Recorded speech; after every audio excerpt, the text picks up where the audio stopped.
Hey guys, this is Brent, And Brice. and we have decided to start a new channel and combine our two channels.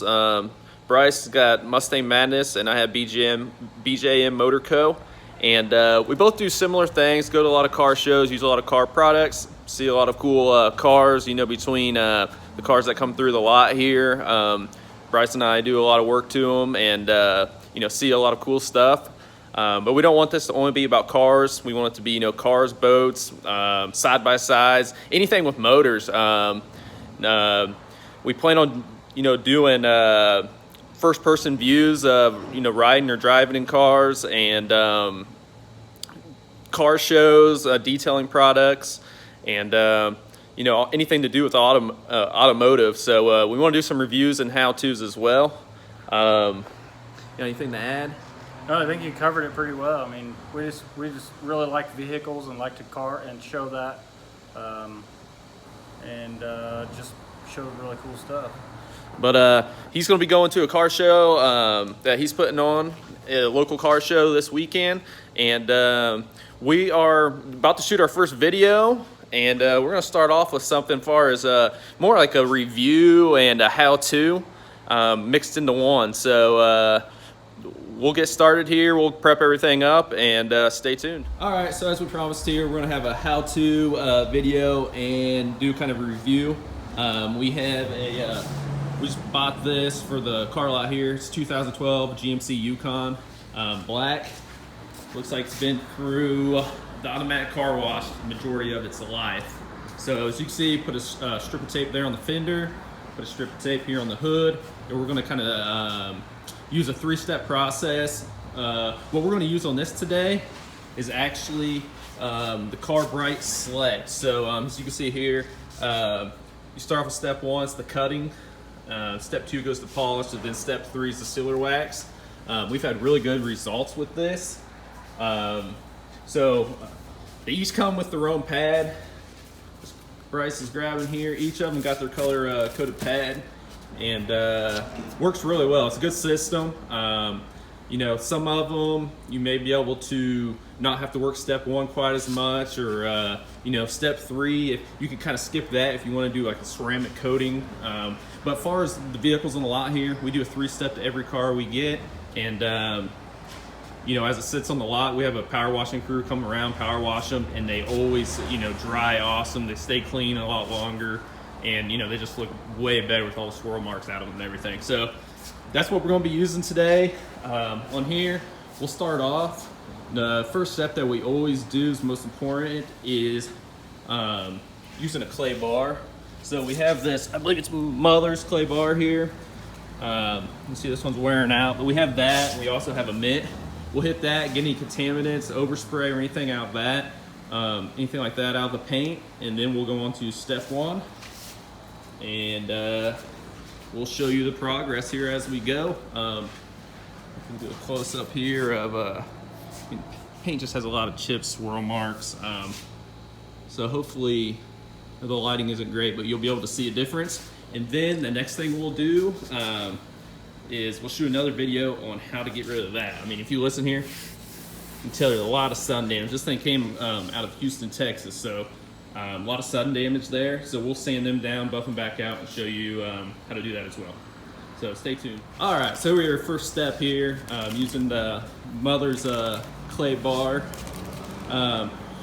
We kind of stopped using the actual clay bar and started using this. Just it lasts a lot longer and a lot easier to use. As you can see, he just uses a fair amount of a spray detailer there. Kind of goes side to side, and just use the motion to get the overspray, any contaminants, anything that gets in the paint from being on the highway. But definitely makes it a lot smoother, makes it shinier. It's a good starting point before you really get into it with the compound and buffing it out. So Brice will keep going here, and we'll be back with the next step here. All right, guys, we just got done clay barring this side of it. Brought the light out. I know in the earlier part you probably couldn't see all the swirls in it, but I mean, this thing, you see in the light, I mean, it's all swirled up. So we'll definitely use the compound, get that going. But just to tell the difference from what a clay bar would do, I mean, literally it took us 2 or 3 minutes to do this whole side, but you can hear, can't hear anything. I mean, it's just smooth as can be. And I mean, it sounds like sandpaper over here. So it's another thing the clay bar does is make the paint smooth before you even start compounding. But yeah, definitely got a lot of swirl marks to work out of here. I mean, you can see them just how you are right there. I mean, crap load of swirl marks. So next we'll show you step 1 and we'll go from there. All right guys, just want to show you step 1 here, compounding. Just using an orbital. So the rotary, of course, will chop more. You also have to worry about, burning the paint and, most of the stuff with this compound, with the step 3 compound, you get it working, I'd say, 80 to 90% better without having to really cut into the clear coat, any wet sanding or anything like that. Very seldom we have to do wet sanding, make them really stand out. We're not trying to make it a show car, but I mean, just doing the 3-step process, they look great, especially on black. So, Brice will keep on going here. He'll make, usually you try to make 3 to 4 runs back and forth, kind of do a cross hatch pattern, and we'll keep working at it here. That's 1 here, and as you can see, I mean, we got some rock chips there, obviously, but as far as all the swirls in the light,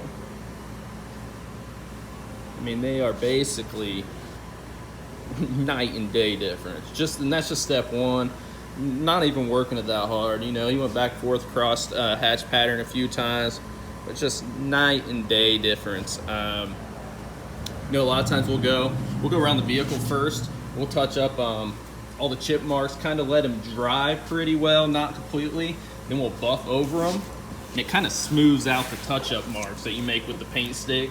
I mean, you can go through many steps. You can take small pieces of sandpaper and kind of smooth it out before you touch it up, and you can, just depends on how detailed you want to get. All this stuff, on the lot, we deal with, vehicles. This has 160,000 miles on it, so I mean, it's going to have some rock chips and stuff like that. Our customers aren't expecting a perfect vehicle. Some of the newer stuff you take a little more time on, but with this being a 12, you can tell. I mean, the paint just looks great now. You can see in the light there, I mean, it's nice and deep, and we're only on step 1. You can see, I mean, that's not dirt, that's just a haze in the paint. So we'll continue on to step 2 and then seal it with the step 3. All right guys, I just want to interject real quick on a couple tips. You look at what Brice puts the cord at, always put the cord over your shoulder. If not, a lot of times you'll sit and rub the edge of the paint, pretty much causing you a lot more work. It's amazing, just a little bit of dirt and grit or even compound and on the power board. Sit there, rub the paint, and put little swirl scratches in or whatever. So just a little tip there. Toss it over your shoulder. Another tip: always make sure to keep your pad clean. They got the brushes, they got the spikes for the wool pads. You can run through it. Just always keep a clean pad. Makes the work go a lot easier, and don't add any more swirls or scratches to it. So step 2, just finishing up. We'll wipe it off here and see what we got. All right, just finishing up step 2. As you can see, kind of got the sides, one side there in the front though. I'm gonna grab, of course, clean microfiber rag. Kind of work from the center out. Over, get it good here. And as you can tell, this thing's coming out awesome. You can see the reflection of the garage door lights here. I mean, this process is just awesome. Brice got the light here shining down. As you can tell, I mean, still got a few scratches here and there. It's mainly just wax on there, but from the before to after, I mean, it's not even close. So it's just hitting it with the compound one time, blasting through the steps quickly. Obviously, you could get more detailed with the compound. This is right in the light as well. I mean, to the naked eye or pulling it outside the natural light and stuff, you're not going to see the majority of what you're seeing here, the real fine stuff. I mean, you're going to see the overall big reflection, but this stuff just rocks. I mean, just compare the two. So I'll step back here. I mean, it's just night and day difference. But we'll keep working at it here. He just hit it real quick with the two. Kind of gave it the pop back, per se. Kind of took a lot more of the swirls out from the step one compound. So we'll finish that, put the sealant on it, and do one more quick video here. Now probably be the end of this. We'll do the comparison, but next we'll shoot another video here pretty soon on how to get the haziness from this headlight, tape it off, do a little bit of sanding on it and buff it back out, and we'll show you the results. Both headlights, you can see sun damage. So we'll finish up here and we'll show you the end result. Finish this whole side, step two still. Just want to do an overhead view, and I mean, just a freaking huge difference. You know, for what we do and how quick of a difference it makes, you know, we're not detailers or professionals by any means. You know, we sell cars and enjoy cars, and you know, so the name of the game for us is to get them in and out, and you know, make them look 80-90% and you know, look great on the lot. You know, you can spend a lot of time in here getting that last 10%, but just wanted to show you the difference. I mean, it's just huge. So this is something, I mean, just this one side of the hoods probably took us maybe, you know, 15 minutes max. So the last step will take just a couple more minutes, and we'll show you the result. Brice finishing up step 3, putting the sealant wax on it, and I wish you could see how good this thing looks in person. The camera don't really do justice at the difference. You can see it's just super smooth. I mean, smooth as can be. Paint looks deep, and I mean, it just looks great. So far as, like I said, we have really good luck with the Car Brite products.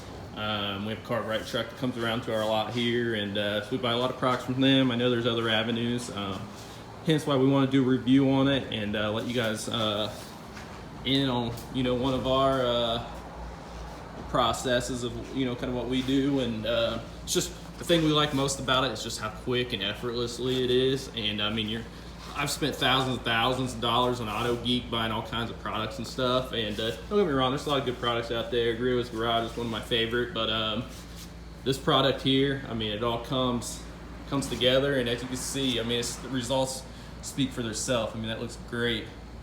And like I said, this is a 12. I mean, this vehicle is 8 years old, 160,000 miles, been in Texas most of its life, so I mean, it's been in heat, highway, rock chips, all over. So I mean, compare the two here, just turned out awesome. So that's our video. This is our first video. Well, like I said, we're gonna do the headlights next, and we were just talking, and I actually have the Grio Garage G21, the long throw orbital buffer, and I have the 4-step process for it. I think our next video is going to be on the headlights, and then soon after that, we're actually going to do a comparison between the Car Brite and the Grio's Garage. So stay tuned to that, and we'll show which one, what we think works better. And but this is just a start to our channel. Please subscribe. You know, like I said, we're going to have, it's not only going to be a detailed channel, we'll have a lot of cool stuff. We've got Brice's Mustang out there. He just put exhaust on it, and he'll be doing other stuff to it. And this weekend he'll have the Ford GT out, SRT 10 Viper, and C7 Z06, all at the car show. So we'll make sure to get footage there, and if you're lucky, maybe you'll get a ride along. So keep watching, and stay tuned to our next video, and don't forget to subscribe.